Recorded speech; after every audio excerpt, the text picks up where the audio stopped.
under an endless azure sky, where the waves of the Caribbean danced like free spirits, sailed a feared and respected ship, the Star of Souls.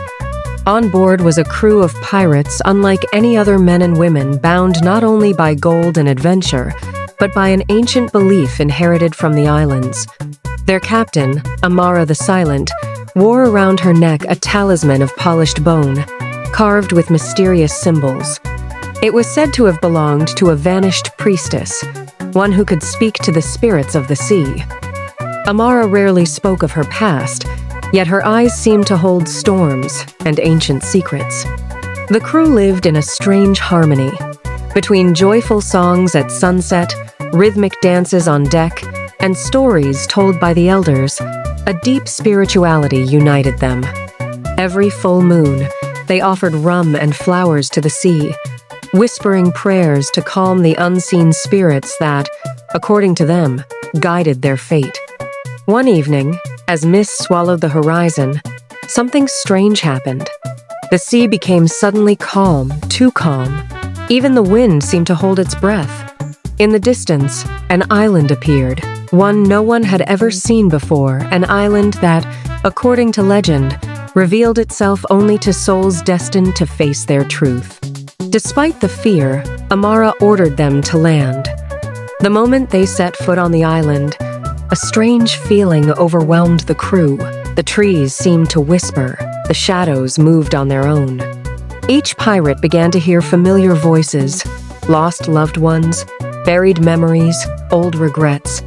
Kwame, the youngest of them, fell to his knees as he heard the voice of the mother he had abandoned as a child. Zara the Red, once hardened and ruthless, broke down in tears upon seeing the shadow of the brother she had betrayed to survive. But the greatest revelation was reserved for Amara. At the heart of the island stood an ancient altar, surrounded by seashells and bleached skulls. As she approached, a figure appeared, the priestess to whom the talisman had once belonged. "You have fled your destiny," the apparition whispered. Amara trembled. Buried memories rose to the surface. She had not been born a pirate. She had been chosen to become a spiritual guardian of her people, but had rejected that path after the tragic death of her sister caused by a ritual she had failed to master. "You chose the sea to forget, but the spirits never forget," the voice continued. Suddenly, the ocean roared. A supernatural storm surrounded the island. The crew panicked. Amara understood then. The island did not offer a treasure of gold, but a trial. To survive, each of them had to face their past and accept their truth. In a moment of courage, she removed her talisman and knelt. "I will not run anymore. If my destiny is to protect souls, then I accept it, even if it costs me everything." A deep silence followed. Then, slowly, the storm calmed. The voices faded.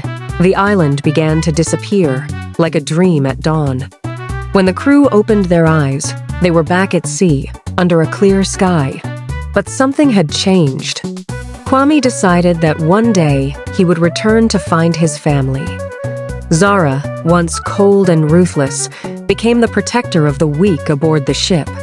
And Amara, she was no longer just a captain.